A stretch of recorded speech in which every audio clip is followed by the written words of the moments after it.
ગુજરાતમાં સ્થાનિક સ્વરાજની ચૂંટણીનો ગરમાવો હજુ શાંત જ પકડ્યો છે ત્યારે આ ચૂંટણીમાં મતદાન અને મતગણતરીની પ્રક્રિયા બાદ ભરૂચના જંબુસર તાલુકા પંચાયત કાવી 2 બેઠક પર અરાજીત ભાજપના ઉમેદવારનો તલવાર સાથેનો વિડીયો વાયરલ થતા ખળભળાટ મચ્યો છે। ભરૂચના જંબુસર કાવી 2 બેઠક પર પરાજિત ભાજપ ઉમેદવાર શકીલ અહેમદ મલેકનો તલવારવાળો વિડીયો અને પાણી કાપવાની ચીમકી વોટ્સએપ એપ પર વાયરલ થતા ખળભળાટ મચ્યો છે। આ મામલે આમ આદમી પાર્ટીના વિજેતા ઉમેદવાર તપાસની માંગ કરી છે ત્યારે પોલીસે પ્રાથમિક તપાસ હાથ ધરી છે।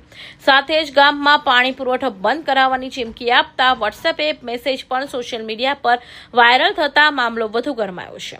ભરૂચના જંબુસર તાલુકાના દહે ગામ વિસ્તારમાં કાવી 2 બેઠકના પરિણામ બાદ રાજકીય તણાવનું વાતાવરણ સર્જાયું હોવાનું સામે આવ્યું છે।